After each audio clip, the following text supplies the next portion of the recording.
आज की क्लास में आप लोग प्रश्नावली 7.5 पढ़ेंगे, ठीक है ना। समझ रहे हैं। आज आप लोग बहुत अच्छा चैप्टर पढ़ेंगे, प्रश्नावली 7.5, ठीक है। 7.4 तक आप बहुत बढ़िया से पढ़े, अच्छे अच्छे क्वेश्चन मिले आपको, ठीक है ना। लेकिन 7.5 जो क्वेश्चन है प्रश्नावली है, इसमें आपके टोटल 23 क्वेश्चन है, ठीक है। 23 में कम से कम एक क्वेश्चन 100% आएगा, वो भी दीर्घ उत्तरीय में, लॉन्ग में आएगा, ठीक है ना। शॉर्ट में नहीं आएगा, लॉन्ग में आएगा। अच्छे क्वेश्चन है। आंशिक भिन्नों में वियोजित करके क्वेश्चनों को सॉल्व करना आपको इसमें सिखाया जाएगा। आंशिक भिन्न में किसी भी मतलब जैसे समाकलन करना है तो आंशिक भिन्न में पहले इसको तोड़ेंगे, तोड़ करके फिर उसके बाद हम आपको समाकलन करना इसमें बताएंगे, क्योंकि ऐसे समाकलन है कि जिनको सामान्य तरीके से किया ही नहीं जा सकता। फॉर एग्जांपल पहला क्वेश्चन आप देखेंगे जो प्रश्नावली 7.5 का पहला क्वेश्चन है, इसमें आपका है x/x+1 x+2, ठीक है ना। पहला क्वेश्चन x बाई में x+1 है, x+2 है dx, ठीक है भैया, समझ रहे ना। ये पहला क्वेश्चन, ठीक है। इस पहले क्वेश्चन में आप देखिए, जैसे आप सामान्य तरीके से अगर इसका समाकलन करना चाहें तो बिल्कुल नहीं कर सकते। वजह यह है कि आप ना इसमें कोई फार्मूला लगा सकते हैं, ना किसी को आप मान करके इसमें लगा सकते हैं, कोई भी चीज इसमें की नहीं जा सकती है। बात समझ रहे हैं आप लोग ना, समझे सब लोग ना। इसमें कोई भी चीज किया नहीं जा सकता, ना माना जा सकता है और ना तो आप इसको जो है किसी और फॉर्मेट में चेंज करके, इसमें एक तरीका मात्र बचता है, इसको आंशिक भिन्न में वियोजित करके समाकलन करना। बिल्कुल आसानी से आपको समझना है, बढ़िया से, बहुत अच्छे तरीके से हम आपको बताएंगे। जैसे कि x/x+1 है, सेकंड ब्रैकेट में x+2 है बेटा, ठीक है ना।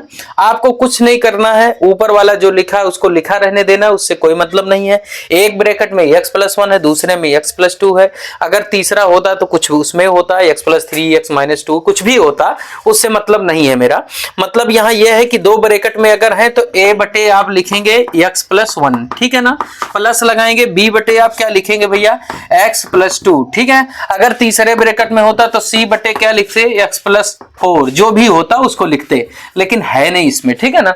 अब इसको आंशिक भिन्न में हमको ब्रेक करना, ये है आंशिक भिन्न, ठीक है ना। a/, इतना लिखेंगे, b/, इतना लिखेंगे। वजह क्या है इसको लिखने की, हम जानते हैं कि अगर एक मतलब ये अलग बटे में हो जाए, ये अलग बटे में हो जाए तो बात हमारी बन जाएगी। समझ रहे ना। हम जानते हैं इस चीज को कि अगर ये हमारा जो x+1 x+2 दोनों एक साथ इंटू में है बटे में, अगर एक बटे वो हो जाए या किसी संख्या के बटे वो दूसरा वाला हो जाए तो बिल्कुल समाकलन किया जा सकता है, लेकिन ऐसा है नहीं। तो इसलिए मैंने क्या किया, a/, इसको लिख दिया, b/, इसको लिख दिया। आप इसमें लिखेंगे आंशिक भिन्नों में वियोजित करने पर, आंशिक भिन्नों में वियोजित करने पर, आंशिक भिन्न में इसको वियोजित करना है बेटा, ठीक है ना। ऐसे आपको आंशिक भिन्न में वियोजित करना है। अब इसको कुछ करना नहीं है, a और b की वैल्यू फाइंड करना है, दोनों तरफ का कैलकुलेशन करना है, a और b की वैल्यू फाइंड करना है। a और b की वैल्यू जब फाइंड हो जाएगी तो इसी को उठाकर किसके स्थान पे पुट अप कर दीजिएगा, समाकलन कर लीजिएगा। बात समझ रहे हैं ना, सब लोग समझ रहे हैं ना भैया। तो यहां पर जैसे x/में x+1 x+2, इसको हम ऐसे लिखे रहेंगे, इज इक्वल, आप इसका a का इसमें मल्टीप्लाई करो, क्या हो जाएगा, ax हो जाएगा और 2a हो जाएगा, ठीक है ना। b का इसमें करिए, क्या हो जाएगा, bx हो जाएगा प्लस b हो जाएगा, बटे में आपका क्या हो जाएगा, x+1 हो जाएगा, x+2 हो जाएगा। बात समझ रहे हैं, इससे कैंसिल आउट हो जाएगा, हो जाएगा कि नहीं, समझ रहे हैं ना भैया। सब लोग समझ में आ रहा है कि नहीं, सब लोग समझ रहे हैं ना, कोई दिक्कत तो नहीं किसी को। चलिए देखिए, इसमें ये इस तरफ x है, इस तरफ भी x 2 बार है, तो x का कॉमन लिया जाए तो ब्रैकेट में आपका बचने वाला है a+b, और शेष जो आपका बचने वाला है वो 2a+b। समझ में आ रही बात, समझ गए यहां तक।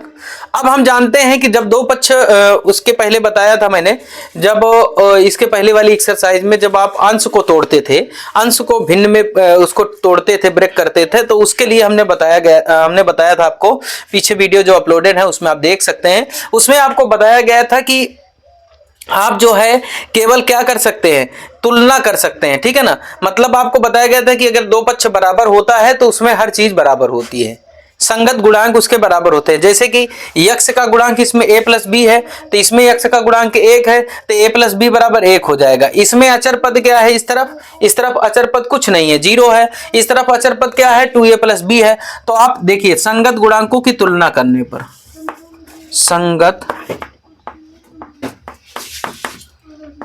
गुणांकों की तुलना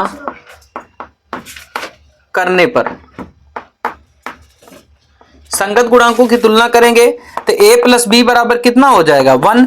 यक्स के साथ इधर a प्लस बी है, यक्स के साथ इधर 1 है तो a प्लस बी बराबर क्या हो जाएगा 1। इक्वेशन फर्स्ट हो जाएगा, ठीक है ना। इधर 2a प्लस बी बराबर आपका क्या हो जाएगा भैया 0, क्योंकि इधर कोई भी कांस्टेंट नहीं है, ठीक है ना। इधर कांस्टेंट है ही नहीं, इधर ये कांस्टेंट है, जो x के साथ नहीं है वो सब कांस्टेंट माने जाएंगे, ठीक है ना। तो a plus b 2a plus b बराबर आपका 0 हो जाएगा। समीकरण 2 हो गया। इसको हमको सॉल्व करना भाई। सॉल्व करने के लिए हमको क्या करना है, a प्लस बी है बराबर 1 है, 2a प्लस बी बराबर 0 है, ठीक है ना। इसको हमको क्या करना है, a और b की वैल्यू निकालना है। इन दोनों इक्वेशनों से a और b की वैल्यू निकालना। हम क्या करें, समीकरण 1 में से समीकरण 2 को घटा दें, ठीक है ना। फर्स्ट इक्वेशन में से माइनस कर दें सेकेंड इक्वेशन को। जब फर्स्ट इक्वेशन में से माइनस करेंगे a प्लस बी बराबर आपका 1 है, और इसमें से हम माइनस कर रहे हैं 2a प्लस बी बराबर आपका 0, ठीक है ना।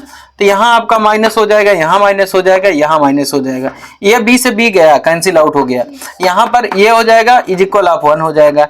a इज इक्वल ऑफ क्या आ गया आपका, जब a की वैल्यू हमको मिल गई तो हम b की वैल्यू बिल्कुल निकाल सकते हैं। b की वैल्यू निकालने के लिए a की वैल्यू जो है यहां पर पुटअप करना है। a इज इक्वल ऑफ -1 समीकरण 1 में रखने पर, किस में रख देंगे, 1 में रख दें या 2 में रख दें, चाहे जिसमें रखेंगे b की वैल्यू वही आएगी। तो a के स्थान पे -1 plus b is equal of 1 हो जाएगा, b is equal of 1 plus 1 हो जाएगा, इज इक्वल ऑफ 2 आ जाएगा। b की वैल्यू हमको कितना मिल गई भाई 2, a की वैल्यू -1 और b की वैल्यू 2 आ गई। अब यहां पर आप रख दीजिए, हमने इसी को माना था हमने कि x upon x plus 1 x plus 2 is equal of a upon x plus 1 plus b upon x plus 2। तो इसके बराबर इसको माना था, तो जहां पर ये है वहां पर इसको रख सकते हैं कि नहीं रख सकते, रखा जा सकता है ना भाई। तो इसको रखा जा सकता है तो हम रख देंगे। जहां पर a है, जैसे हम ऐसे लिख दे रहे हैं, वन टाइम ऐसे लिख दे रहे हैं ताकि आपको कंफ्यूजन ना हो भाई। और b बाई में आपका क्या लिख दे रहे हैं x प्लस 2, ताकि आपको दिक्कत ना हो भैया, ठीक है ना। अब यहाँ पर -1 बाई आपका कितना हो जाएगा, x प्लस 1 हो जाएगा, dx हो जाएगा, प्लस यहाँ पर आपका कितना हो जाएगा 2 बाई हो जाएगा ना। तो 2 को बाहर कर लेंगे, x प्लस 2 dx हो जाएगा। बात समझ रहे हैं आप लोग ना।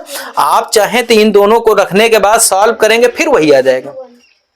आप सॉल्व करके देख सकते हैं, ठीक है ना। अगर आप सॉल्व करते हैं, जैसे मैंने तोड़ा तो यहाँ -1 बटे x प्लस 1 आया, प्लस में 2 बटे x प्लस 2 आया कि नहीं आया। इसको आप सॉल्व करेंगे तो फिर यही आएगा, समझ रहे हैं ना। तो आंशिक भिन्न में तोड़ने का केवल इतना ही मतलब होता है, ठीक है ना।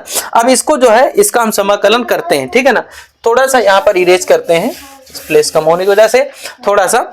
यहां पर देखिए माइनस क्या आ जाएगा आपका, माइनस ये log mod x हो जाएगा, और यहां पर क्या हो जाएगा 2 log mod x प्लस 2 हो जाएगा। हमने बताया कि t कब माना जाता है, जैसे x प्लस 1 है, इसको t आप कब मानेंगे, जब इसको t हम तब मानेंगे जब x के साथ कोई गुणांक होगा। x के साथ कोई गुणांक है नहीं, हम जान रहे हैं x प्लस 1 को t मानेंगे तो dx बराबर dt ही आ जाएगा, ठीक है ना। इसलिए ऐसा कर दिया, ठीक है। सब लोग समझ गए ना। एक स्टेप और थोड़ा सा बढ़ा लेता हूं, ठीक है। अब यहां पर देखिए, जैसे इसका हो जाएगा log x प्लस 2 का स्क्वायर, क्योंकि 2 पहले है तो पावर में लग जाएगा। log m की पावर n वाले फार्मूले से n आगे आ जाता है, log m हो जाता है। और यहां पर क्या हो जाएगा log x प्लस 1 हो जाएगा, इसको बाद में लिख दिया मैंने, प्लस c लिख दिया। अब यहां पर आपका आ जाएगा, क्या आ जाएगा x प्लस 2 का होल स्क्वायर बटे में x प्लस 1 हो जाएगा, प्लस c, ये आंसर हो जाएगा। सब लोग समझ गए भैया, समझ में आ गया ना, सब लोग समझ गए ना। बहुत अच्छा क्वेश्चन है, नोट करिए सब लोग, लगाइए।